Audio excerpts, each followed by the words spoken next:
Muito obrigado, Sr. Presidente. Eu queria cumprimentar o Sr. Professor João Diniz, em representação da CNA, e agradecer-lhe muito a sua presença aqui. Muitas das questões já foram feitas, coincidem muitas delas com algumas que tinha pensado fazer e, portanto, poupou aqui algum tempo e também algum trabalho.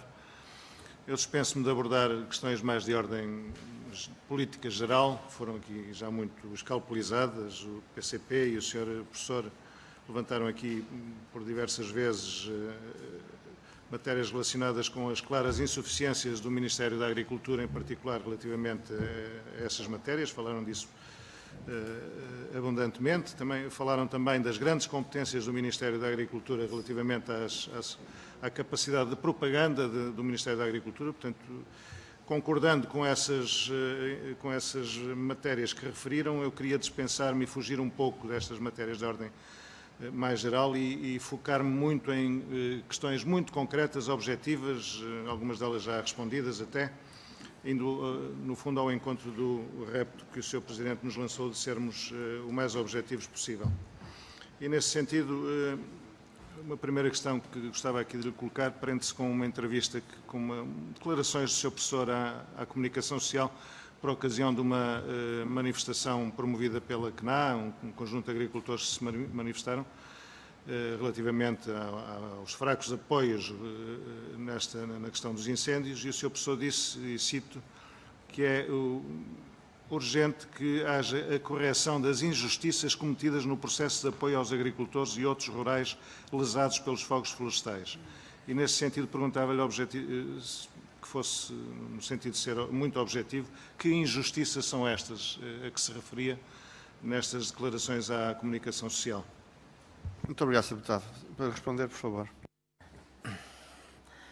Portanto, nesta questão de junho, dos incêndios de junho, que meteu a Segurança Social e o Revita, não houve questões, eu diria, processuais que gerassem as injustiças que depois aconteceram nos incêndios de outubro. E eu estaria, certamente, quando disse isso, no contexto dos incêndios de outubro, de que eu os vivi muito diretamente e intensamente. Portanto, as injustiças que houve é que uma grande parte, uns milhares largos de pequenos agricultores, não tiveram acesso à candidatura simplificada nos incêndios de outubro de 2017. E que mesmo o PDR 2020, o PRODER de 13 a 20, e portanto, PRODER, e depois PDR 2020 sim já, PDR 2020 sim já, acima dos 5.000 euros, portanto, entrando na candidatura, é um problema, porque entra o complicómetro a funcionar. O complicómetro, e isto paga direitos de autor de um ex-ministro da Agricultura, por sinal, já falecido, e que utilizava com frequência o termo do complicómetro. E, de facto, muitas das coisas do PDR são autênticos complicómetros. Eu referi isto de uma ovelha autóctone, o preço de uma colmeia e do enxame das abelhas, portanto, em que os valores que o Ministério da Agricultura adotou, os valores base, e mandou essa escala para todos os seus serviços, é que só é elegível até 60 euros da ovelha bordaleira. Em PDR, porque tem que apresentar as faturas, os recibos.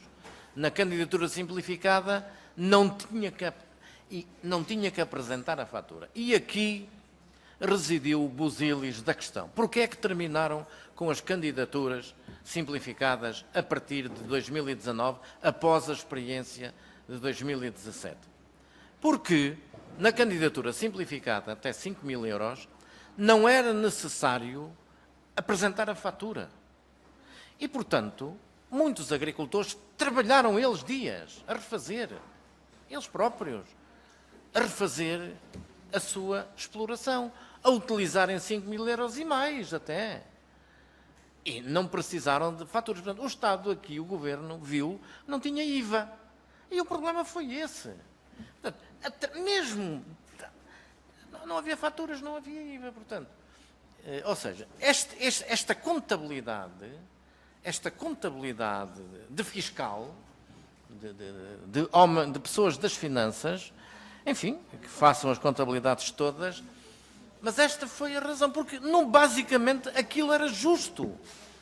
Justo porque fez com que as pessoas fossem, reagissem, interviessem, compusessem e não tivessem no complicómetro. Repare, a seguir, 2019, Monchique, acima de 100 euros, PDR 2020. Matou-se. A coisa melhor que podiam ter arranjado, mataram-na logo a seguir. E deixaram de fora, com aquela da passagem dos 1.053 euros, depois para os 5.000, eu estou a falar de outubro, que até 30 de outubro era 1.053 euros candidatura simplificada de facto, e depois passou a ser informatizada para ir aos 5.000, ficaram milhares de agricultores descansados em casa, já entreguei o meu papel, e depois não os deixaram refazer a candidatura. A homens que deram o número do telefone fixo e que depois, a desculpa do sistema, portanto, do juiz em causa própria, nós até mandámos mensagem SMS para os telefones fixos. Como a gente sabe, não tinham mensagens SMS. E, portanto, essa é uma ajuda. A outra ajuda, que era importante, mesmo agora nas intempéries, etc., era a ajuda a fundo perdido para aqueles agricultores que não têm acesso a coisa alguma. Ajuda a fundo perdido na perda de rendimento. Eu disse, uma ovelha bordaleira, ao fim de 2 anos é que começa a dar leite. Não é? E, portanto, 60 euros PDR 2020, não é? Do qual o agricultor ainda como participa, enfim, chegou-se aos limites do regulamento de cofinanciamento público, e ainda bem, mas o agricultor ainda tem que arranjar algum. E depois está o pastor à espera de 2 anos de ter rendimento. Ou das oliveiras, 3, 4, 5 anos das oliveiras. A vinha, como disse, o Vitis teve uma medida especial, faltou-lhe foi logo o dinheiro. O Vitis faltou-lhe logo a guita. Portanto, este conjunto já para não fazer do problema do preço dos salvados da madeira, porque pagarem-me a mim a entrega da fábrica, madeira de serração, a 6 euros a tonelada, isso custou-me lá ir buscá-la. Pagar ao homem do trator, cortar, trazer, etc. Portanto, este conjunto de facto, de injustiças, ficaram mocas as orelhas oficiais, a uma dada altura, mocas. Se reproduzo isso aqui, se tivesse sido gravada aquela reunião com o Ministro da Agricultura e com o Sr. Secretário, por causa dos parques de recepção da madeira, eu passo assim, mas eu não tenho prazer nenhum, até me irrita, porque é que a gente acertamos sempre nas coisas más e com dificuldade às vezes acertamos nas coisas boas. Portanto, temos o prognóstico só no fim do jogo. Muito obrigado. Sr. Deputado, dou-lhe a palavra. Obrigado, Sr. Professor. Sr. Presidente, Sr. Professor, ainda focando-me aqui na questão para simplificar, do SMS, portanto, o Sr. Professor concorda que houve desigualdade de tratamento por parte do Estado em relação a alguns agricultores? E porquê é que isso aconteceu? Portanto, o Estado teve um comportamento desigual perante a mesma, digamos, camada da população, o mesmo conjunto de agricultores? Muito obrigado. Tem a palavra. Vamos lá ver. Houve questões eminentemente práticas que sim. Os de Monchique, do incêndio de 19, em Monchique, foram francamente discriminados em relação aos de 2017. Já os de 2017, outubro de 2017, foram discriminados negativamente em relação aos de Pedrógão. Quer dizer, criaram-se diferenças na desgraça. Uns ficaram menos desgraçados que outros. Não ficaram bem. Os de Pedrógão, Castanheira de Pera, Figueiró, Góis, Pampilhosa, não ficaram bem. Mas os de outubro, muitos, ficaram ainda pior. E os de 2019, ainda pior. Porque, acima de 100 euros, 2019, tinha que ir tudo para o PDR 2020. Muito obrigado. Sr. Deputado Lima Costa. Desculpe insistir, eu provavelmente não me expliquei bem. Quer dizer, houve um conjunto de agricultores afetados pelo mesmo incêndio. uns deles, porque tinham o telefone fixo, não foram notificados, digamos, de outras condições e outros critérios ou de outra possibilidade de refazer as candidaturas, e quem tinha telemóvel tiveram essa possibilidade. Portanto, dentro do mesmo grupo dos afetados pelo mesmo incêndio, houve uma desigualdade de tratamento. Pergunto-lhe eu. Muito obrigado. Sim. Tem a palavra. É correto, é um facto, é factual. Mas essa do telefone, 2 conterrâneos meus, eu inclusivamente fiz-lhes a reclamação. Porque no dia 18 de abril de 2018, o Sr. Ministro da Agricultura, no Congresso da CNA, Capolas Santos, afirmou: reclamem para mim, quem tiver razão e tal, reclamem, não sei o quê, façam chegar e tal. E nós fizemos. A reclamação foi para o Ministro, voltou para a Direção Regional da Agricultura, que foi juíza em causa própria. Não podia ser. E, portanto, esse é um caso até caricato, se não fosse dramático para quem ficou sem receber 3, 4, 5 mil euros e que muita jeito lhe iam dar. Mas também aqueles de secretaria. Outros de secretaria foram aqueles que fizeram a primeira candidatura até 30 de outubro, disseram-lhes: façam, vão declarar o prejuízo, vão lá, foram à junta de freguesia, foram até à zona agrária onde as havia ainda, e fizeram a sua candidatura, trouxeram o papel, onde puseram o nome, e ficaram descansados em casa. Eu já fiz. Depois, mudaram-lhe as regras, a partir de 30 de outubro, teve que fazer informatizado, e esses, em Oliveira do Hospital, foram 600, eu estou a dar um exemplo que eu conheço, 600 num só concelho. Portanto, nós consideramos que essa mudança da regra a meio do campeonato deveria ter sensibilidade, e o que nós reclamamos, devia ter o Ministério da Agricultura: sim senhor, nessas circunstâncias, as zonas agrárias que tinham lá, refaçam a candidatura, informatizem-na, tenham mais 15 dias, mais um mês para fazer isso, e até aqueles que se esqueceram. Agora, o Sr. Ministro remeteu-se 30 milhões de euros e não saía dali. E nunca, é verdade, Sr. Deputado Santinho Pacheco, nunca, como até agora, se deu tanto dinheiro. É verdade, mas também nunca houve incêndios que é parecidos com aquela repercussão de desastre económico, de tragédia humana. Nunca houve. Esperamos que nunca mais haja. Nem parecido. Muito obrigado. Sr. Deputado Lima Costa, faz favor. Obrigado. Ficou claro que, de facto, o Sr. Professor afirmou aqui que houve desigualdade de tratamento por parte do Estado. Portanto, o Estado não teve um comportamento de igualdade para com os agricultores e, portanto, isso é importante, penso eu.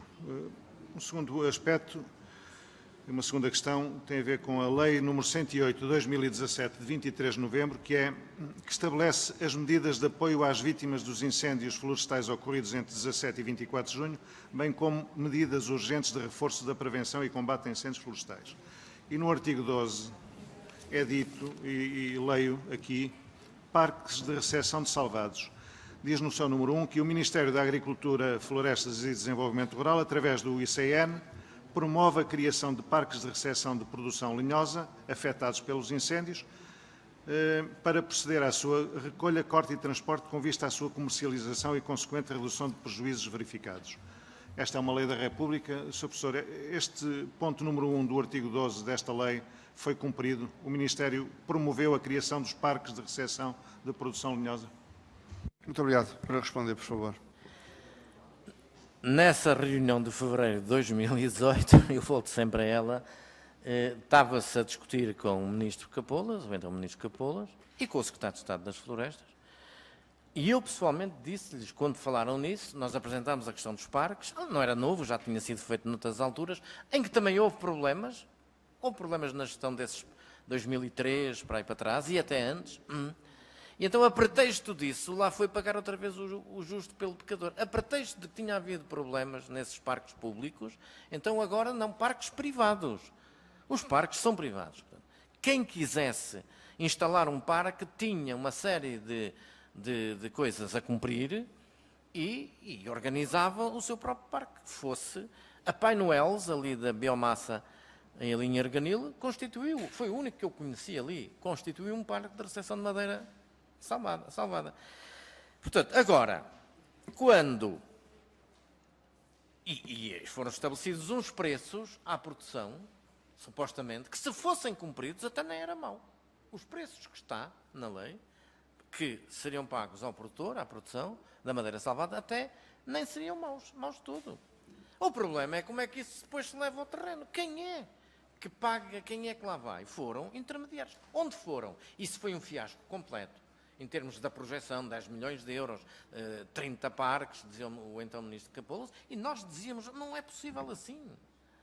Tem que ser de outra maneira isso. Tem que haver uma forma de como é que se vai buscar a madeira salvada dos pequenos proprietários. Como é que se junta um TIR que se desloque 30, 40 quilómetros até ao parque, portanto, que justifica economicamente esse esforço. E quem é que me vem pagar a mim os 25 euros por tonelada? Davam da madeira de pinho de serração. A mim pagava-me a 6, a entrada de 6 euros. Não era nenhum parque. Mas a serração da minha terra, 6 euros a tonelada. Posta lá, à entrada da fábrica. Portanto, isto não podia funcionar assim. Não podia funcionar assim e não funcionou. É pena. Esperemos que sirva de exemplo se houver uma nova e que não haja nova situação, sequer parecida. Tem que ser organizado de outra maneira. É evidente que aqui, isto é sempre um problema, as autarquias têm mesmo que ser envolvidas. Eu transmito aqui uma opinião meio pessoal, embora valha pouco a minha opinião meia pessoal. Mas hoje a falta de ânimo dos pequenos e médios proprietários, a falta de gente nas nossas aldeias, a gente faz a legislação, está a sair de legislação, o cadastro simplificado. Dizem-nos que os emolumentos do registro de propriedade na conservatória vão deixar de se pagar emolumentos. Isso é uma boa medida. Mas o problema é onde é que se arranjam as partilhas, onde é que se arranjam os marcos. Vem logo outro problema. Mas, pronto, um problema de cada vez. Mas até é uma boa iniciativa. O problema é como é que se leva isso à prática. Como é que chega ao terreno, à raiz, à árvore, ao terreno, porque se há setor que tem legislação às resmas, é o setor florestal. E está a sair outra vez. Agora, a eficácia, a saída da aplicação ao terreno não vai lá por este motivo. É o problema da falta de gente. Então, as autarquias devem ser envolvidas, desde que tenham meios e com apoio eminentemente técnico. Eles agora têm os gabinetes florestais quase todas e, portanto, até já estão mais apetrechadas. Agora, o problema, eu não sou advogado de defesa, eu se fosse Presidente de Câmara, punha-me muito a pau, se houver um problema sério no meu concelho, com a nova legislação, um Presidente de Câmara, o juiz, se o apanha no mocho, no banco, apanha e apanha mesmo. Apanha, inclusivamente, a ressarcir financeiramente problemas de perda de patrimónios e de vidas. E, portanto, isto é complicadíssimo, porque atira-se para cima de outros as responsabilidades que são do Governo. Porque aqui o Estado, eu tenho sempre um cuidado, o Estado tem as costas demasiado largas. Eu também sou Estado, e eu nessa reunião, sobre os parques de madeira, repito, nós exprimimos a opinião que aquilo não ia funcionar. Eles é que não nos ouviram. E eu agora tenho algum prazer, não tenho prazer nenhum nisto, mas foi assim que aconteceu. E designadamente o ex-secretário de Estado, Miguel Freitas, era um homem que tinha ideias sobre a questão da floresta. Tinha ideias e exprimia. Se calhar também, por às vezes, exprimir algumas coisas, designadamente não era muito favorável ao eucalipto, se tenha chamuscado. Mas isso eu a especular. Muito obrigado. Sr. Deputado Lima Costa, faz favor. Muito obrigado, Sr. Presidente. Ainda relativamente a esta Lei da República, no seu ponto 3 é dito claramente que o Ministério da Agricultura acompanha e promove a comercialização dessa madeira. Isto aconteceu? Para responder. Sim, não aconteceu, ou se aconteceu não se notou, porque as coisas não funcionaram. Portanto, quando as coisas não funcionam, não fizeram. Aliás, houve um despacho do Ministro Capolas que cometia o Secretário de Estado das Florestas e depois o ICNF a anualmente apresentarem um relatório. Aliás, quem foi presidir essa comissão até foi o ex-secretário de Estado, Andres Miguel Freitas, que foi depois, deixou de ser secretário de Estado e foi para essa comissão, e não produziram um relatório. Estava cometido anualmente produzir um relatório de como é que estavam a funcionar os parques e não produzir. E eu requeri informação sobre isso em reunião do Conselho Florestal Nacional, verbalmente, durante uma reunião, requeri isso, como é que está essa situação, está aqui o despacho, cumprem este despacho ou não? E não houve resposta. Nem sequer houve resposta a isso. De facto, não cumpriram. E, portanto... Muito obrigado. Sr. Deputado, por favor. Obrigado, Sr. Presidente. Ainda em relação à floresta, agora, digamos, numa outra vertente, sabe se houve apoios públicos para ações de limpeza, de estabilização de solos, de retirada de madeira ou de reflorestação por parte do Estado, sejam do Orçamento do Estado, seja por fundos comunitários? Houve apoios públicos para essas tarefas que eu aqui mencionei? Para responder. Sim, houve e há. Também houve cortes. Houve cortes nas verbas destinadas ao investimento na floresta e cortadas verbas foram, inclusive, para algumas medidas de prevenção de incêndios. Eu há pouco referi a rede viária principal, primária, a rede primária rural. Portanto, aqueles caminhos agrícolas e florestais que, de facto, importa. Hoje, muito outra vez, por causa da cobertura dos matos, os matos estão a crescer para cima dos caminhos. E, portanto, é importante que isso... Foram propagandeados 1000 quilómetros, ainda no anterior governo, viu-se na televisão andarem a fazer algumas dessas ações e, portanto, houve dinheiro. Há o PDR 2020, há as ajudas ao investimento, portanto, foram reduzidas, cortadas, com a promessa de que iam ser repostas. Vamos agora num novo quadro, que se está também a consumar, da nova PAC. Houve até ajudas que eram à partida interessantes. Houve ajudas, e não é só de agora, que eram à partida interessantes. Quando se faz um projeto com financiamento público de 85%, financiamento público da União Europeia e do Estado, do Orçamento de Estado, ou 90%, ou até, em alguns casos, 100%, essas ajudas são à partida interessantes. O problema é quem é que vai para os complicómetros do PDR 2020, meter-se naquilo.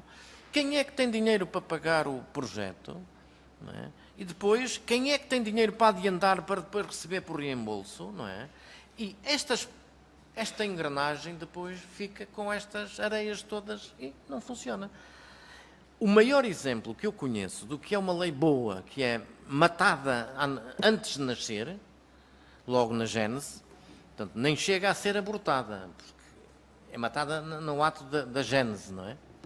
Foi uma lei ainda do Ministro Capolas em 2000, que ajudas à limpeza da floresta, um agrupamento de proprietários e de produtores, um agrupamento podia candidatar-se a ajudas e houve-as. E eram ajudas interessantes, que ajudavam bastante a limpar. Ainda havia árvores, onde ainda havia... Mas a seguir, esse grupo, para se poder candidatar, cada um dos seus componentes tinha que apresentar a escritura da parcela. Então, mataram logo. Fazem uma lei, mas na própria gênese, o legislador mata a sua própria obra. Logo, escritura. Mas quem é que tem escritura? Quem é que tem escritura das parcelas todas? Aliás, fazer uma escritura fica mais cara do que vale a parcela, quase sempre. Florestada, e se for florestada então não vale nada. A mim, querem-me comprar terra, percorrida por incêndio, a 10 cêntimos o metro quadrado. E é um vizinho que já lá tem 3 hectares e que precisa de mais terra. Porque quer fazer um projeto, ainda bem. Agora, dá-me 10 cêntimos o metro quadrado. Portanto, portanto, quanto é que vale uma parcela? Aquelas não valem, eu não vou fazer escritura. Se agora sair essa legislação de que não há emolumentos, e se isso for verdade, e esperemos que sim, eu ouvi do Secretário de Estado das Florestas atual que ia sair essa lei, então já vale a pena fazer a escritura, já não se pagam os emolumentos, pode 400, 500 euros. Nem se for uma escritura. Mas sim. Muito obrigado. Sr. Deputado. Obrigado, Sr. Presidente. Relativamente ao VITIS, há pouco falou que houve uma série de agricultores que não conseguiram ter direito, digamos, à reconversão da sua vinha, que tinha sido afetada pelos incêndios, por insuficiência de verbas. Suponho que referiu isso. Até acrescentou que este ano o VITES foi, digamos, aumentado em 23 milhões de euros. Não disse foi que esse dinheiro foi retirado do futuro processo de candidatura, do próximo ano. Portanto, não há, no fundo, uma colocação de dinheiro, há apenas uma antecipação que em face dos problemas que aconteceram derivados da pandemia, a Comissão Europeia permitiu. Portanto, há uma antecipação. O que eu lhe pergunto é se nessa questão, quando dos incêndios, e quando foi aberto este concurso especial para o VITES, se todos os proprietários, se todos os viticultores tiveram acesso a verbas para a reconversão das vinhas, no âmbito desse concurso especial decorrente dos incêndios. Para responder. Sim, obrigado. Não, esse dinheiro faltou. Falaram na altura em 5 milhões de euros de reforço do VITES por causa dos incêndios. Esse dinheiro faltou já nos incêndios de outubro e, portanto, por aí também não andou. Agora, de facto, este reforço do VITES também se justificava, porque há 2 anos que os VITES também já estavam bloqueados por falta de verba. Não é? Muito obrigado. Sr. Deputado Lima Costa. Mas houve candidaturas aprovadas que não foram financiadas e outras aprovadas que foram financiadas? Para responder. Eu tenho conhecimento de 3 casos. De 2 casos que se candidataram e que não tiveram, e depois foram rateados, portanto foi reduzido substancialmente aquilo que se tinham candidatado. Conheço um caso que nem nada, portanto não recebeu nem sim, nem não, nem talvez. Reclamámos disso, a alegação oficial, que aliás está na lei, é que alegando por falta de verba não há. Quer dizer, o legislador também se precaveu. Portanto, não há dinheiro, quando não há dinheiro não há aprovação. Está previsto logo na regulamentação. Eu nem lhe vou dizer quem é que conhece isso muito bem. Quero que lhe diga. O ex-ministro da Agricultura, presidente da Comissão de Coordenação da Região Vitivinícola do Dão, Arlindo Cunha. Conhece bem esse processo do VITES? Sr. Deputado, faz favor. Obrigado. Mas houve agricultores que, em igualdade de circunstâncias, uns tiveram apoio e outros não. Pois, no primeiro rateio, quem foi primeiro, quem sou primeiro e se organizou primeiro, foi buscar algum dinheiro. Quem não foi, e portanto depois a verba esgotou, já não teve, embora tenha candidatado dentro do prazo. Mas aliás é assim, nas medidas todas do PDR é assim, não havendo dinheiro, bloqueia. Não havendo dinheiro, bloqueia. Não tenho tempo. Aliás, vamos ver agora, neste VITES, o que é que vai acontecer. Se vão ter que ser todas candidaturas novas, por causa, a pretexto da Covid-19, ou se aquelas que estavam lá na gaveta vão ser repescadas, ou se vão ter prioridade, como é que isso vai ser organizado? Porque ainda falta agora sabermos como é que vai ser isso. Sr. Deputado, faz favor. Obrigado, Sr. Presidente. Não vou rebater o que disse agora, porque não é bem assim, mas isso ficará para outra ocasião. Termino aqui com uma questão que há pouco referiu, que tem a ver com a mudança de domicílio fiscal, que as pessoas não podem ser criticadas por isso, fizeram a sua mudança para ter acesso, digamos, aos financiamentos, nada a dizer, mas disse aí, e cito, que isso aconteceu porque lhes foi proporcionada essa mudança. Alguém lhes proporcionou que elas, no fundo, usassem esse, entre aspas, truque. Foi-lhes proporcionado por quem? E com que objetivos? Para responder, por favor. Eu aí digo que, não havendo ilegalidade, é uma situação. E isso, que se organize o processo e quem tiver que prestar responsabilidade sob juramento, pois que o faça. Agora, quando se organizou a primeira legislação, eu tive a oportunidade de comunicar, por acaso foi por telemóvel, deve ter ficado gravado algures aí na estratosfera dos telemóveis, mas que, atenção, porque se não põem que a data do domicílio fiscal deve ser anterior ao incêndio, pode ser, portanto, mudar depois do dia do incêndio, há malta que imediatamente, os espertos vão fazer isso, e não estão a cometer nenhuma ilegalidade básica, não é? Agora, eu digo assim, sinceramente, eu pergunto-me a mim próprio, porque eu às vezes averiguo, não quero ser melhor nem pior do que os outros. Eu faria uma coisa destas? Epá, se calhar fazia. se me é dada essa oportunidade, porque é que eu havia de ser... Isto é um bocado complicado de se dizer, mas eu vou dizer. Agora, o legislador devia ter alto. Acabou.